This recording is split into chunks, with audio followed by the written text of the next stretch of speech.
जय श्री राधे कृष्णा साथियों, मैं भी कृष्णा के यहाँ सारा चैनल में आपका स्वागत करती हूँ।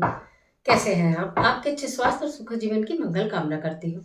आपके अपने इष्ट देवों को कोटि कोटि नमन करते हुए, बड़ों को प्रणाम करते हुए वीडियो प्रारंभ करते हैं। साथियों, आज बात कर लेते हैं नवग्रह की।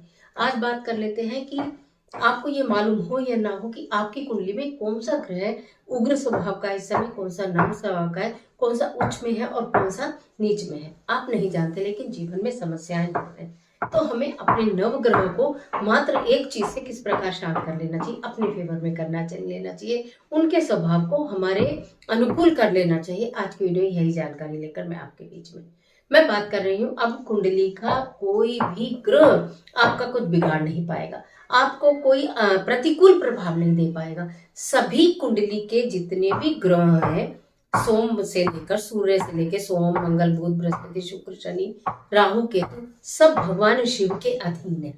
सब भगवान शिव के अधीन है। तो सबसे पहले तो यदि आपको कोई भी तरह की किस तरह की परेशानी है, आप कोई कुंडली दिखाने वाला आपको नहीं मिलता, कुंडली आप दिखा नहीं पाते, कुंडली के दोष समझ नहीं पाते, लेकिन परेशानियां बढ़ती जाती हैं, तो आपको भगवान शिव की शरण में जाना चाहिए।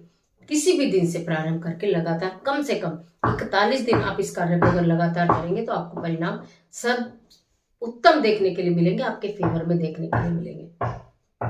करना क्या है, यदि आप शिवलिंग पर जहाँ शिवालय है वहां जा सकते हैं, बहुत अच्छी बात है। नहीं तो बरगद वृक्ष या बेल का वृक्ष, एक कोई भी वृक्ष चुन लीजिए कि प्रतिदिन हमें प्रातःकाल या सायंकाल इस वृक्ष की जड़ में हमें दीपक जलाना है।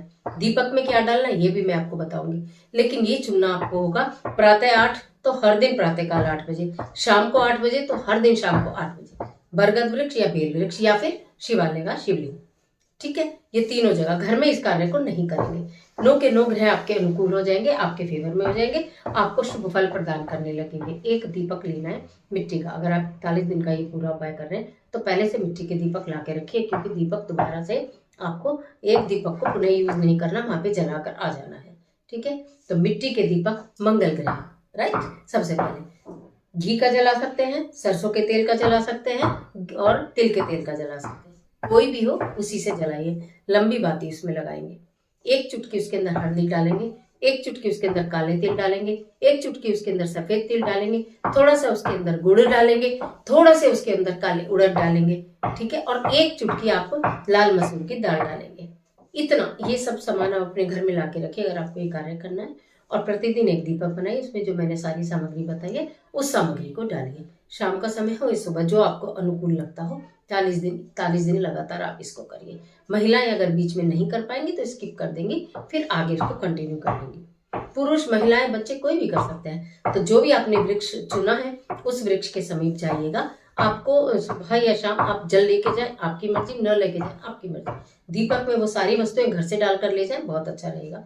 एक माचिस लेकर जाए, आपने वो दीपक वहां पर जाकर और दीपक प्रज्वलित कर देना है और हाथ जोड़कर महामृत्युंजय मंत्र का जाप करना है ना। महामृत्युंजय मंत्र का जाप करने से क्या होगा कि भगवान शिव शिव शिव जो है शीघ्र अतिशीघ्र प्रसन्न होते हैं। सारे 9 के 9 ग्रह उनके इर्द गिर्द घूमने लगते हैं जब कोई जातक महामृत्युंजय मंत्र का जाप करता है। ओम त्र्यंबकम यजामहे सुगंधिम पुष्टिवर्धनम उर्वारुकमेव बंधनात् मृत्युर्मोक्षयमामृतात्। यानी कि इस मंत्र में मृत्यु तुल्य योग को भी टालने की पावर होती है। अगर किसी की कुंडली में मृत्यु तुल्य योग भी है तो ये मंत्र उसको भी टालने की पावर रखता है, क्षमता रखता है। तो आपको इस मंत्र का जाप करना है जितनी मर्जी बार, गिने नहीं। कोई माला हाथ में नहीं लेनी, कोई उंगलियों पर नहीं गिनना, कुछ आपको गिनना नहीं है। केवल आपको मंत्र का जाप करना और भगवान जिस भाव से आपके उस समय हृदय में जो भाव जागृत होगा, दीपक प्रज्वलित कर और मंत्र बोलने के बाद जब आप 1 मिनट के लिए वहां पर बैठेंगे तो जो भाव आपके हृदय में जागृत होगा वो भाव आपका निश्चित पूरा होगा। ये वो आजमाया हुआ उपाय है। शायद आपने कभी भी अभी तक कहीं किसी YouTube पर, इंस्टा पर कहीं इस उपाय को नहीं देखा होगा, ना सुना होगा। शिव पुराण का ये उपाय है, लेकिन मैं भी पहली बार आपके साथ शेयर कर रही हूँ।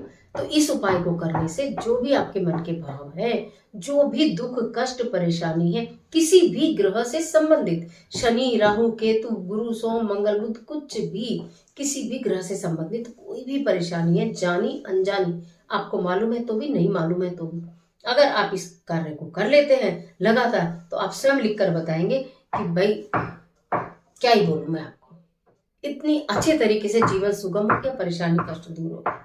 कर देखिए, बहुत जबरदस्त वाली चीज है। देखिए, नियम में बंधना बहुत जरूरी है, अपने कर्मों को स्ट्रोंग रखना बहुत जरूरी है। कभी किसी का बुरा ना करो ना सोचो।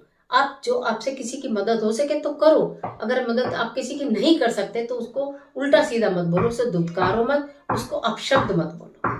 अपने घर के बड़े बुजुर्गों का मान सम्मान करो, महिलाओं का मान सम्मान करो, गाय को, कुत्ते को, कट्टो गिलहरी को, इन सबको, जो भी कौवा है, पक्षी हैं, उनको दाना खाने समय समय पर देते रहा करो। अगर आप इस तरह से करेंगे तो अनिश्चित कोई भी ग्रह, कोई भी कुछ भी आपका कुछ बिगाड़ ही नहीं पाएगा। क्योंकि जो अन्न बोलने वाले जीव होते हैं, पशु पक्षी जानवर, जमीन पे रेंगने वाले कीड़े मकोड़े, जब ये भोजन करके तृप्त होते हैं तो ये समझ लीजिए आपकी वो भोजन नहीं करते हैं, वो आपके कष्टों को, आपको दुख, आपके दुखों को, आपकी परेशानियों को ग्रहण कर लेते हैं।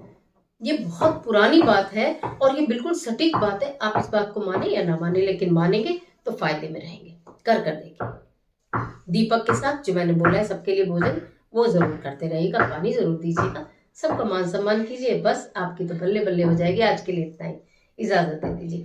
आशा करती हूँ वीडियो आपके लिए बहुत उपयोगी साबित होगी। अगर वीडियो अच्छी लगती है तो लाइक करना और इस तरह की तमाम वीडियोस को देखने के लिए चैनल को सब्सक्राइब करना, बेल आइकन का बटन प्रेस करना, जिससे आपको नोटिफिकेशन मिले। अगर रेमेडी पसंद आती है तो अपने फ्रेंड के साथ भी शेयर करना, क्योंकि कर भला तो वो भला, अंत भले का भला। कमेंट बॉक्स में अपने इष्ट देव का स्मरण जरूर करिए। ईश्वर आपकी मदद